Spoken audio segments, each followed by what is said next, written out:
Guys, good morning. So ngayon ay magpiprepare na naman tayo ng ating baon serye. So for today's video, ang ating baon serye ay ito na yung pinakalas na talaga ng aking lutong paa ng baboy. Parang 4 days ko yata ito kinain yung aking nilutong paa ng baboy na may munggo. So ngayon ito na talaga yung pinakalas at magluluto na naman ako ng panibago sa susunod na araw. Pagkatapos niyan ay gumawa ako ng aking dip para sa aking nachos. So ang aking ginawang dip ay ang yogurt, tapos nilagyan ko siya ng avocado, salt and pepper, then garlic powder. Snacks ko nga pala ito sa aking pangalawang part-time job kasi may break time ako. So ito na lang yung aking kakainin para madalian lang. Ayun, pagkasundo ni uncle niya sa aking pangalawang part-time job, ayan siya, punong-puno siya ng pintura dahil pagdating niya galing sa trabaho ay nagpintura pa pala siya ng bahay. Nagpipintura siya, inuuna niya lahat ng mga corners kasi pas easy na lang sa kanya yung susunod na pagpipintura niya. So ayan yung mga nagawa niya, pinakita niya sa akin. Pagkatapos namin mag-dinner ay nag-prepare na naman ako ng mga ingredients para sa aking Shanghai roll. Medyo matagal-tagal na rin kasi na hindi ako nakagawa nito. Siguro last year pa ang huling gawa ko nito. So naisipan ko kasing gumawa kasi in case na wala akong baon, ito na naman yung aking uulamin. Pag naghiwa talaga ako ng sibuyas, kahit kailan hindi ako tinatantanan, ito talaga ang magpapaiyak sa'yo habang naghihiwa ka. Yung ginamit ko nga pala dito ay 1 kilong ground beef. Mas gusto ko kasi yung beef kaysa sa pork. So si Nel kasi mas gusto niya rin naman talaga yung beef. Sa beef kasi mas masarap ang lasa.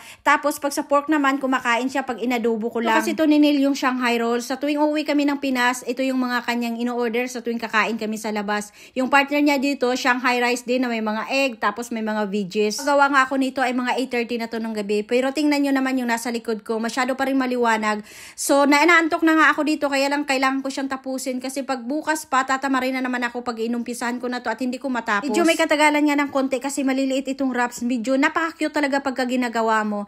Ito lang naman kasi ang kagandahan pagka maliliit, madali siyang lutuin pag pina-fry mo siya. Sa wakas, natapos ko rin yung mga 50 pieces. Pagkatapos niyan, ay nilagay ko na lang siya sa ziplock. Maganda at easy pag naka-divide na siya at ilagay mo siya sa ziplock kasi pagka nagprito ka, isahan na lang. Mas maigi kasi to kaysa ilalagay mo siya sa malaking container tapos hindi mo naman siya maluluto kaagad-agad lahat. Freezer ko siya kasi dalawa naman kami ni Nil yung kakain nito. So minsan kasi ganito yung dinner niya. Ito lang yung kinakain niya pagka dinner, pagka yung hindi talaga siya gutom. So ganun din ako. Natira pa nga si Nil na flake niya nung nabili namin sa market. Yung kanya meron pa, yung aking mga isda at saka karne, ubos ko na lahat. Kasi ako naman nagluluto ako. Niluluto ko talaga yung isda habang hindi pa tumatagal kasi ayoko rin naman ng matagal sa freezer kasi nawawala na rin ng lasa. Then kanina, pagkatapos ko ng aking trabaho doon sa childcare, ay umuwi na ako tapos naglaba ka. Agad ako pagdating ng bahay kasi sabi ko kay Nel ay magdi-dinner kami sa labas kasi bukas aalis ako, may lakad na naman kami ni Tanya. Japanese restaurant ka sana yung gusto ko, kaya lang nung tumawag ako, under renovation pa raw sila at hindi pa raw sila tapos. Kaya dito na naman yung ending namin sa Chinese restaurant. Nel kasi paborito